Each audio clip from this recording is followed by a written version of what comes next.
Hey YouTube, just a quick video here. I may have done this in a video before, but I'm just going to do it again in case somebody needs to know. So, on homelite saws, like the ones with the 1 and 13/16 bore, which is 46 millimeter, you can probably get new rings for them. I'm sure you can. In fact, they probably have new old stock ones that you pay a pretty penny for, but there's really no point. And the reason why there's no point is you can reuse Husqvarna 55 rings. So, if you know homelite and you know Husqvarna, you'll know the one big difference. So, actually, here's a Husqvarna piston right here. If I'll pick up. But you see that pin right there? Come on, focus. So I'm using my front-facing camera, which isn't that good. Anyways, you can see that pin. Get out frame, maybe. There you go. You can see that pin only goes partially through the groove. Then you take a look at one of the Husqvarna rings, and they got that notch so that when they're squeezed together, they get locked on that pin. Now, if you know homelite, like a lot of other brands, especially back in the day, used the locating pins that are the entire width of the ring groove. So these will not fit. So here's the xl-76 cylinder I'm working on right now. So if you put one of these in, there we go, so pick up, you can notice that, I'm going to flip that around so it's more obvious. You can see the ring gap is practically non-existent. That might be like 5/1000ths of an inch. So what I do is pretty simple, pretty straightforward, pretty flippin' easy. Take my trusty raker file, clamp it in my crappy little vise here.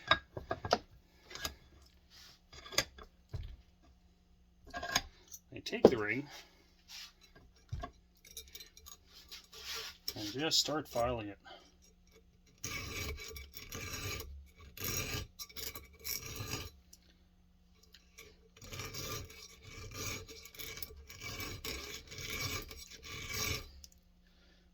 And it really doesn't take much, really. And you just need enough,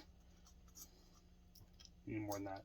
That pin, I think, is about 1/16 of an inch in diameter, which actually makes sense. Back in the good old days before metric crap.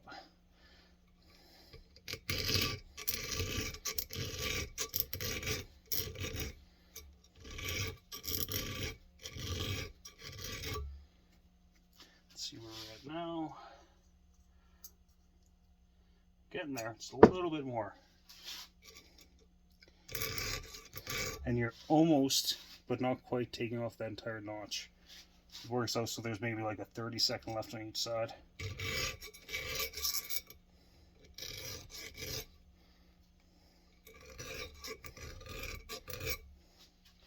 So, where are we now?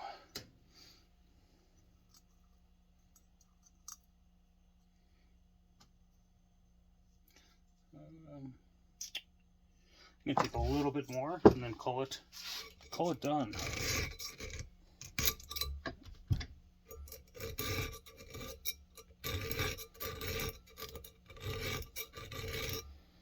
Okay, take the burr off. Let's see what we ended up with.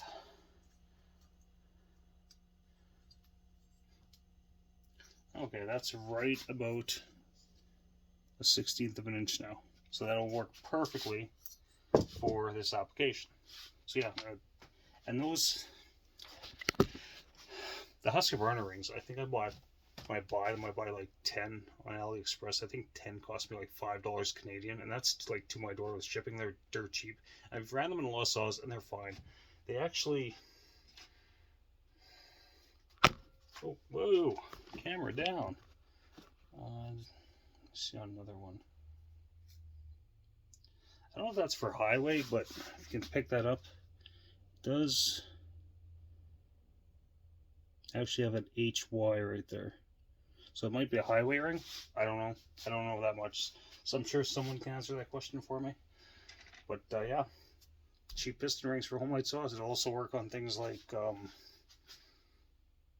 a few Poulin saws. It'd work on some Pioneer saws. Probably lots. Probably Remington saws. Probably Lombard saws. But cheap alternative. Better than trying to buy new old stock crap. And new old stock stuff's, you know. So here's a story. Well, not a story. But you can go on eBay and you can buy new old stock homelite crank seals. Like you can just go buy them, and people want a lot of money for them. Like I've seen some for $25 for a seal for like a homelite XL-12. What's the official homelite part? You can buy, go to Motion Industries or Motion Canada and buy an SKF-6119 for, in Canada they're like $13. They'll probably be under 10 in the States. And they're brand new. These new old stuff ones, how old is that? 40 years? 40-year-old rubber? Like, it's like the guy that sells the car, hardly been out of the garage, survivor, you know, wants a lot of money for it, and that's all fine and dandy, that's got no miles on it, but every rubber component in that car has deteriorated over the last 40 years, and same with like seals and stuff. Never buy new old stock seals, unless you absolutely have to. There's always an alternative. If you can't find a seal, take your seal, go to Motion Industries or some good bearing place, and they will hook you up. They will find you something. I mean, or you can do you can go on the computer and do the work yourself. But if you go to one of these places, they'll hook you up.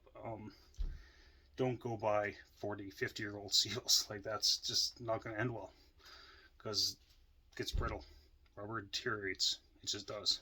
Anyways, hope everyone's having a great day. Take it easy. Bye.